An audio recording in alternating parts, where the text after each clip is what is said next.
बिस्मिल्लाहिर्रहमानिर्रहीम। अस्सलाम वालेकुम to all my viewers and students आज हम लोग पढ़ने जा रहे हैं ड्रग इंटरेक्शंस को। हम लोग पढ़ेंगे ड्रग इंटरेक्शन जो ख़ास तौर पे सीपीआर में लिखे हैं, हम उनको स्टडी करेंगे। वह मतलब वहीं से हमारा ज़्यादा कंटेंट होगा। और दूसरा जो रोजर वॉकर है उनसे भी हम जो वहाँ पर इंटरेक्शन इंपॉर्टेंट हैं, जो यहाँ पर मिस हैं, वो भी हम लोग उनको देखेंगे।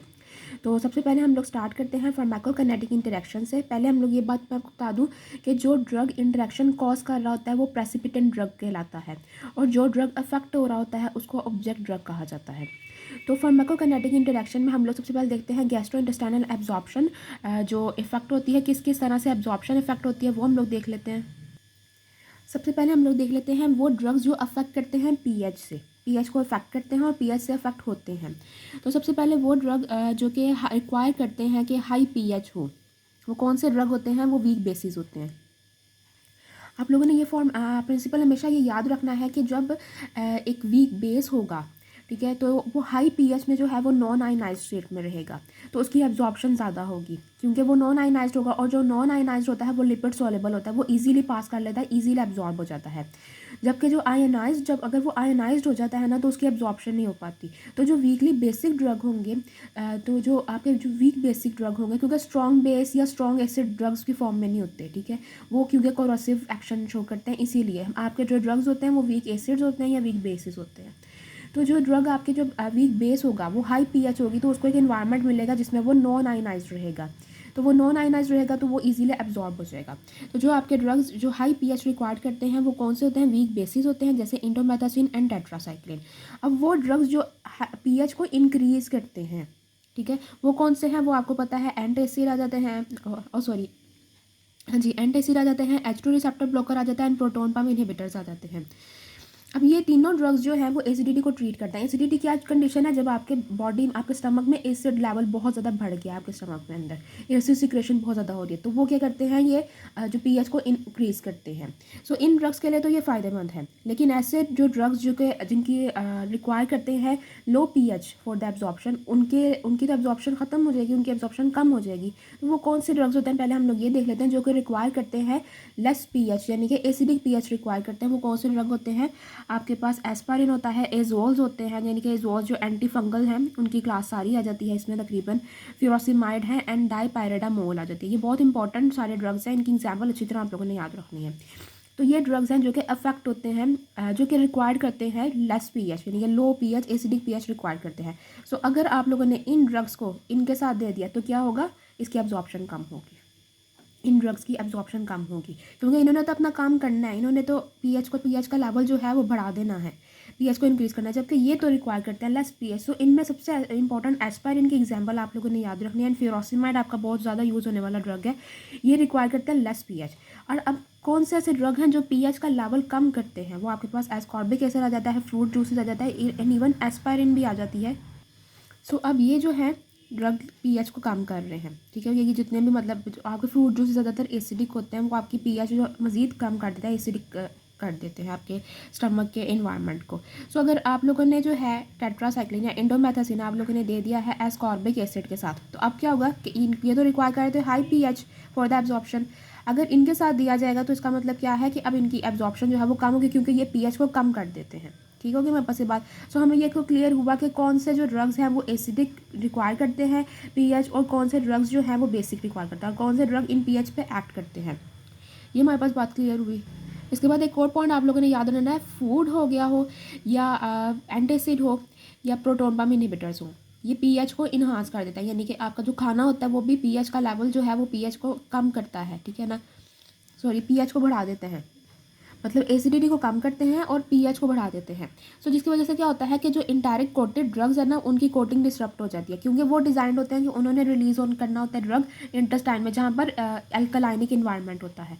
सो अगर आपके स्टमक में ही अल्कलाइनिक इन्वायरमेंट हो गया तो फिर क्या होगा कि वहीं पर डिस्टर्ब वो इंडायरेक्ट कोटिंग जो है वो डिस्टर्ब हो जाएगी और ड्रग रिलीज हो जाएगा। इसकी वजह से टॉक्सिसिटी भी हो सकती है और डोज डंपिंग भी हो सकती है।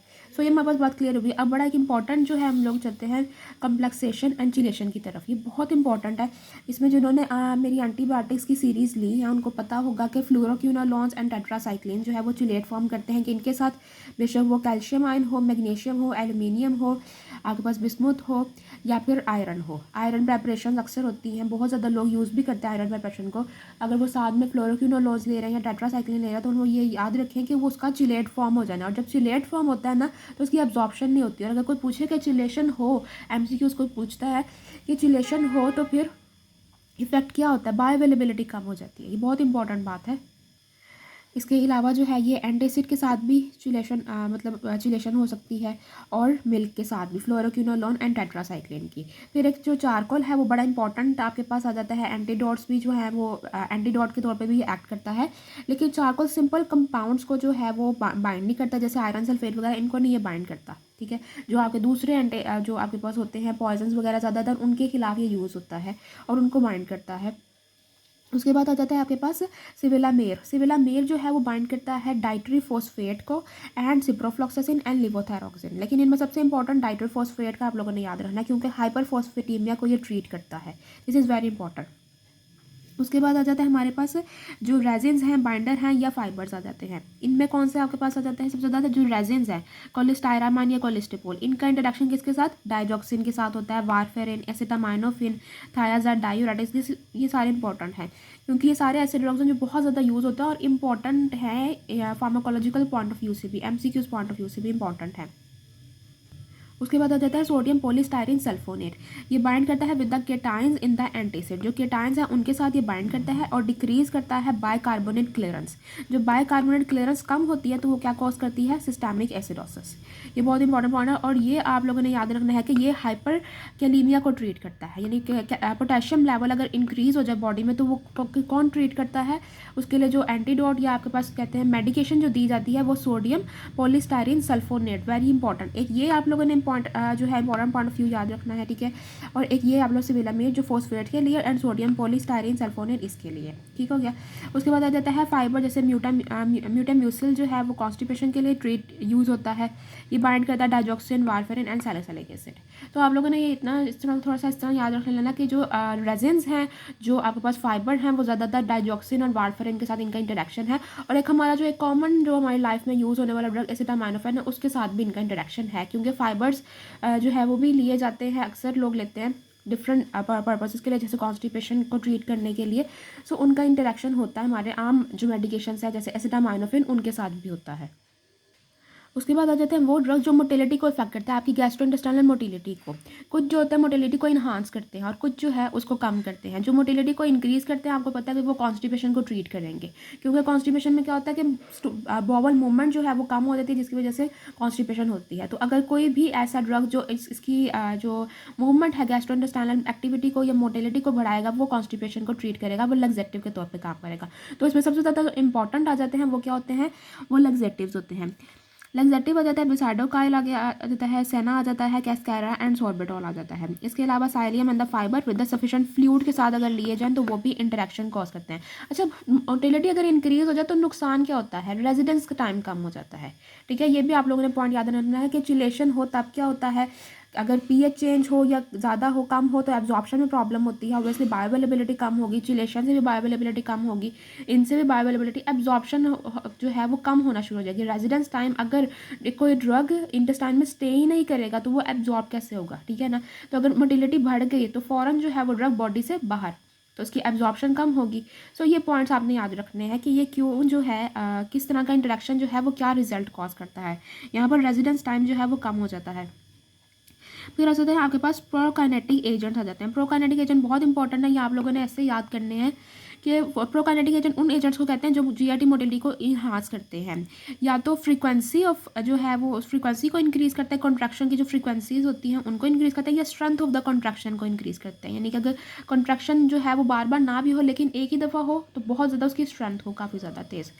इनमें कौन कौन से आ जाते हैं, टीगा सीरॉड आ जाता है जो कि सेरोटोनिन 5-HT4 रिसेप्टर एगोनिस्ट है, पार्शियल एगोनिस्ट आप कह सकते हैं, एंटागोनिस्ट एगोनिस्ट, मतलब इसकी में दोनों तरह की जो है वो एक्टिविटीज़ हैं।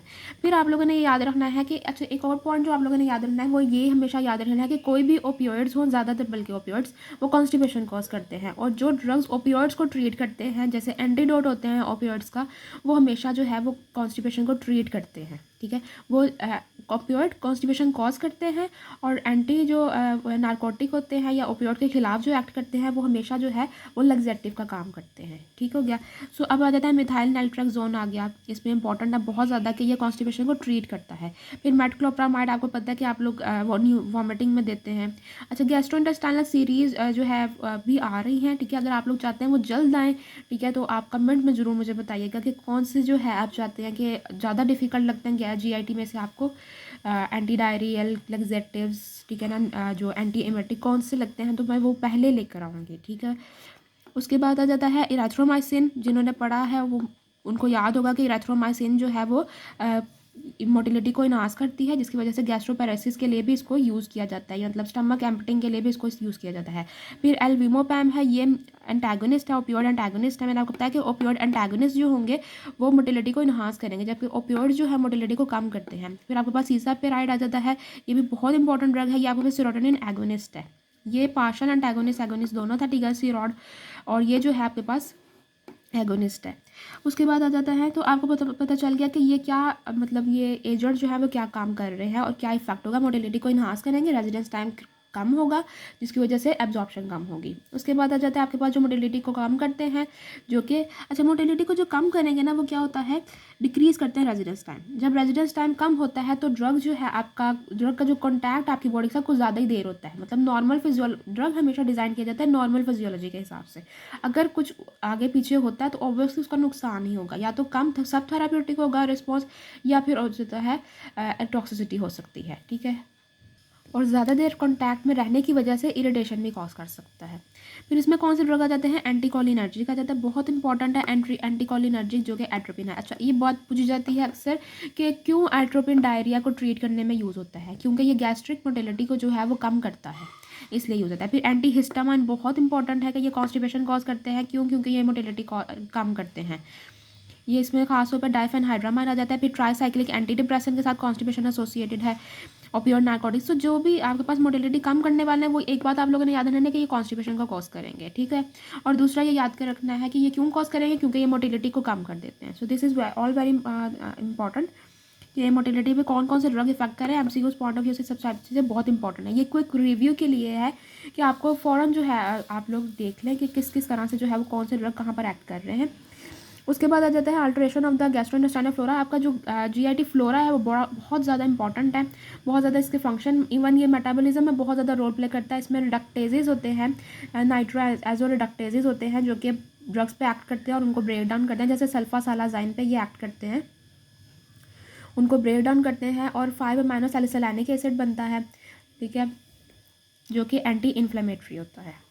सो वो जो है वो क्रोहन डिजीज़ को ट्रीट करता है, क्योंकि वो वहाँ पर लोकली एक्ट करते हैं ये ड्रग्स, और वो एंटी इन्फ्लेमेटरी एक्शन अपना लोकली प्रोड्यूस करता है। अगर वो हो ही ना फ्लोरा, तो वो जो है मेटाबॉलिज्म भी ना हो, ड्रग मेटाबोलाइज भी ना हो, सल्फासालाजाइन मेटाबोलाइज भी ना हो, तो वो ड्रग जो है वो फिर एंटी इन्फ्लेमेटरी ड्रग प्रोड्यूस ही नहीं होगा। ठीक है, ये मैंने आपको वैसे एक एग्जांपल दिया। यहाँ पर अभी जो हम एग्जांपल पढ़ने जा रहे हैं वो है एस्ट्रोजन कॉन्ट्रासेप्टिव्स। ये भी बहुत इंपॉर्टेंट है, इनको ये GIT फ्लोरा एक्टिव करता है। अब GIT फ्लोरा को जो इनहिबिट करने वाले ड्रग्स हैं वो आपको पता है। GIT फ्लोरा क्या है, बैक्टीरियाज है, प्रोबायोटिक्स इनको कहा जाता है, गुड बैक्टीरियाज हैं ये। और बैक्टीरिया को कौन किल करेगा, आपके एंटीबैक्टीरियल। आप एंटीबैक्टीरियल मेडिकेशन ले रहे हो, साथ एस्ट्रोजन कॉन्ट्रासेप्टिव ले रहे हो, तो क्या होगा, एस्ट्रोजन कॉन्ट्रासेप्टिव एक्टिव ही नहीं होगा।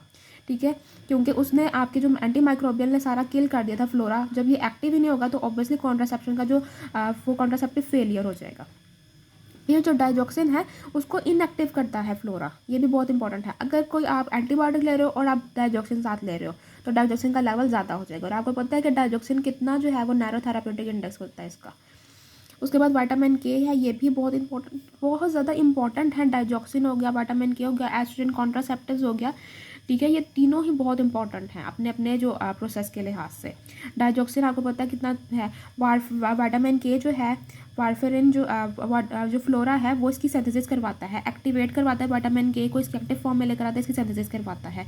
अगर आपका फ्लोरा नहीं है तो विटामिन K होगा नहीं, जो विटामिन K आपको नेचुरली जो मिल रहा था वो होगा नहीं। और आप लोग ने किसी पेशेंट को वारफेरिन भी दिया हुआ है और उसको शायद एंटीबायोटिक्स भी दी हुई हैं, अब एंटीबायोटिक्स ने उसका किल कर दिया फ्लोरा को, मतलब उसके जो गुड बैक्टीरिया थे उसको किल कर दिया, उसके पास विटामिन K बनेगा नहीं। सो आप लोगों ने तो वारफरिन दिया था कि चलो ठीक है, इसका नेचुरली इसको इतना विटामिन के मिल जाएगा, इतना हम डोज दे देते हैं तो वो एंटागोनिज्म हो गया, काम सही हो जाएगा। ठीक है, वारफरिन का भी मैंने सारा जो मैकेनिज़्म जो है ब्लड कोएगुलेशन मेरी सीरीज है, ठीक है, उसके लिए मैंने एक वीडियो बनाई है, उसमें मैंने बताया है सारा वारफरिन का मैकेनिज़्म, जिसको समझना है वहाँ पर समझ ले। और यहाँ पर ये मैं आपको बता दूँ कि जब ये विटामिन के का आपका बॉडी का अपना लेवल बॉडी का कम हो जाएगा, विटामिन के तो आएगा नहीं क्योंकि फ्लोरा है नहीं आपकी बॉडी में मौजूद, तो विटामिन के नहीं आएगा, जिसकी वजह से क्या होगा कि आपका जो लेवल है, जो एंटीकोएगुलेंट इफेक्ट है वारफरिन का, वो बढ़ जाएगा। ठीक है ना। सो ये बात आपको आई होप क्लियर होगा। कि कोई भी मिसअंडरस्टैंडिंग है या कन्फ्यूजन है तो आप लोग कमेंट्स में भी पूछ सकते हैं और फेसबुक पेज के भी थ्रू कॉन्टैक्ट कर सकते हैं आप मुझसे। ठीक हो गया। उसके बाद आ जाते हैं आपके पास P glycoprotein, very very important. P glycoprotein efflux है। ईफ्लक्स वो होता है जो बाहर की तरफ निकालता है और एब्जॉर्प्शन नहीं होने देता। ठीक है, पहले तो आपने इसका नाम याद रखना है। अब ये मौजूद कहाँ पर होता है?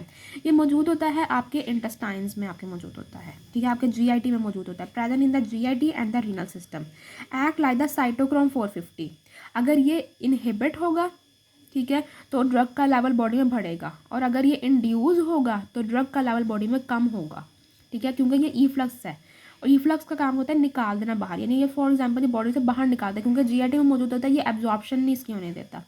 असल में अगर हम देखेंगे ये इफेक्ट करता है इंटेरोहेपेटिक सर्कुलेशन को। इंटेरोहेपेटिक सर्कुलेशन वो होती है जो आपके जीआईटी से एब्जॉर्ब हुई, आपके लिवर में एंटर हुई, लिवर से दोबारा बाइल के जरिए सिक्रेट हुई और आपके जीआईटी में एंटर हुई, और फिर वो दोबारा से वो जो है एब्जॉर्ब हुई और फिर दोबारा लिवर में एंटर। ये है आपकी इंटेरोहेपेटिक सर्कुलेशन।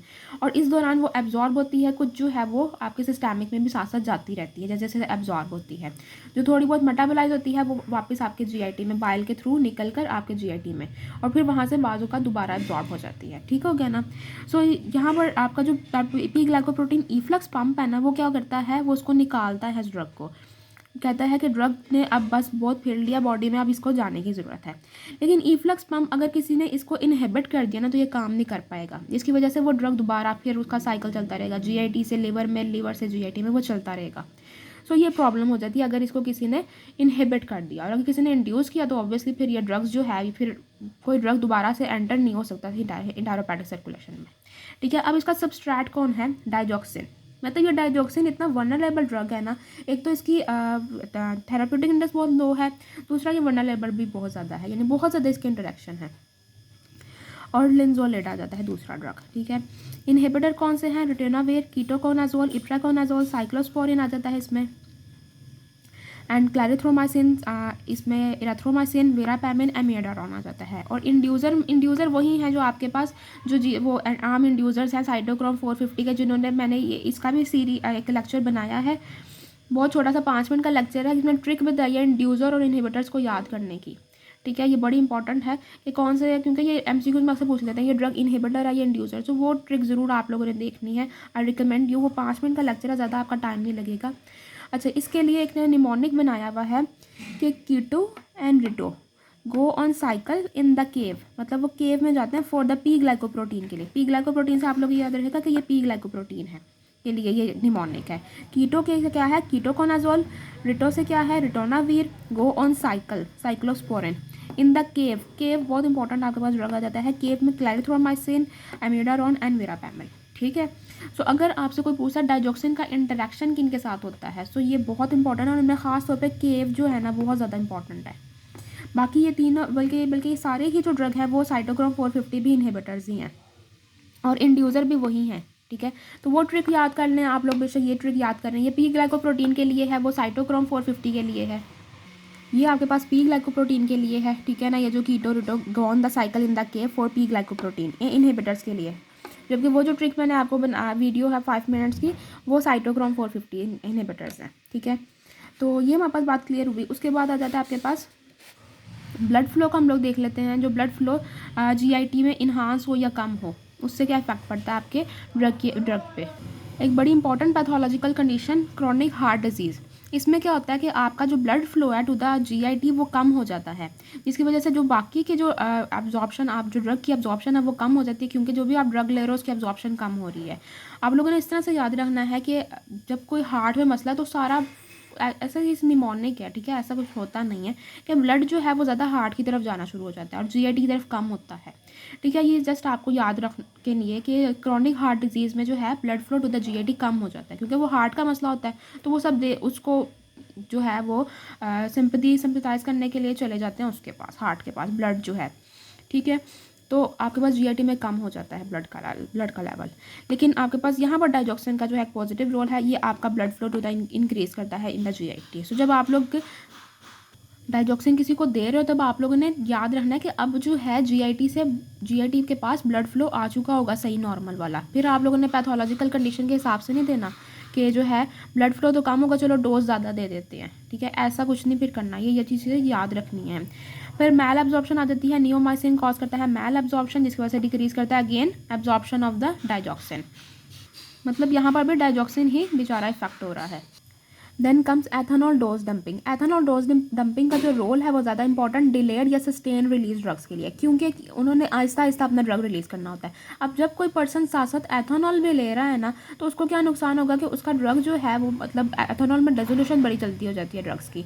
वो जो ड्रग है या जो उसकी कोटिंग है वो डिजॉल्व हो जाएगी एथेनॉल में, ठीक है। तो उसने कोई सस्टेन रिलीज ड्रग लिया था, साथ उसने एथेनॉल ले ली, ठीक है, जिसकी वजह से क्या हुआ कि डिसोल्यूशन बहुत जल्दी हो गई, ठीक है। और जब डिसोल्यूशन जल्दी हो गई तो आपको पता है फिर ड्रग फॉरन रिलीज होगा। सो को एडमिनिस्ट्रेशन विद द अल्कोहल वो कॉज करता है आपके पास टॉक्सिसिटी कॉज कर सकता है, या डोज डंपिंग जो आप लोग कहते हो, या फिर बहुत ज़्यादा एकदम से जो डोज आ जाता है वो कॉज करता है, ठीक है। अब ये क्या होता है इसमें अल्कोहल या एथेनॉल जो है ना वो आता है डिफरेंट स्ट्रेंथ्स में, ठीक है। 40% की स्ट्रेंथ 5 फोल्ड इंक्रीज़ करती है सी मैक्स को, 20% की स्ट्रेंथ जो है वो 2 फोल्ड इंक्रीज़ करती है। लेकिन आप ये नहीं कह सकते कि ये यूनिवर्सल प्रिंसिपल ही होगा, ठीक है, क्योंकि जो है हाइड्रोमोरफोन मॉडिफायर रिलीज टैबलेट अगर आप लोग ले लो 40% हाइड्रोमोरफोन है, अगर आप लोग ले लो 40% स्ट्रेंथ अल्कोहल के साथ तो 16 फोल्ड इंक्रीज़ हो जाता है सी मैक्स का, ठीक है। तो ये बड़ी इंपॉर्टेंट पॉइंट है कि किस तरह से जो है वो एथेनॉल, अच्छा एथेनॉल आप लोग को ये बड़ा एक पॉइंट है कि आपका एथेनॉल के बहुत ज़्यादा इंटरेक्शन होते हैं, ठीक है, ये आप लोगों ने याद रखना है। एथेनॉल अल्कोहल आप लोगों ने देखा साइटोक्रोम भी जो है वो किस तरह से इनहिबिट हो रहा है और जो है वो इंड्यूस हो रहा है। सो ये पॉइंट आप लोग के जहन में इस तरह ये याद रहना चाहिए कि यही इनके नुकसानात हैं, ठीक है ना। तो यही वजह है कि हमारे रिलीजन में ये प्रोहिबिटेड है, तो क्योंकि इसके नुकसान ज़्यादा हैं, ठीक है ना। तो आप लोगों ने ये बड़ा आपका पॉइंट है याद रखने के लिए। तो यहाँ पर हमारे पास जो है अब कंप्लीट हुआ फार्माकोकाइनेटिक इंटरेक्शन। अब हम लोग गैस्ट्रोइंटेस्टाइनल एब्जॉर्प्शन के लिहाज से अब हम लोग इसके बाद डिस्ट्रीब्यूशन भी पढ़ेंगे, मेटाबॉलिज्म भी पढ़ेंगे और एलिमिनेशन भी पढ़ेंगे। फिर हम लोग जाएंगे नेक्स्ट इंट्रोडक्शन की तरफ। सो ये हमारी पूरी एक सीरीज़ है जो हम लोगों ने CPR से एक्सट्रैक्ट की है मेनली। तो जिनको क्विक रिव्यू चाहिए था, जो लोग डिमांड कर रहे थे कि CPR के जो है वो रिव्यू बनाए जाएँ, तो वो उनके लिए ख़ास तौर पर वीडियो है। तो आप लोगों को कैसी लगी आप लोगों ने कमेंट में ज़रूर बताना है और अपने फ्रेंड्स के साथ ज़रूर शेयर करना है इसको। अगर आपको पसंद आई हो तो उसको लाइक भी ज़रूर करना और मेरे चैनल को सब्सक्राइब कर देना। नेक्स्ट वीडियो तक के लिए अल्लाह हाफ़िज़।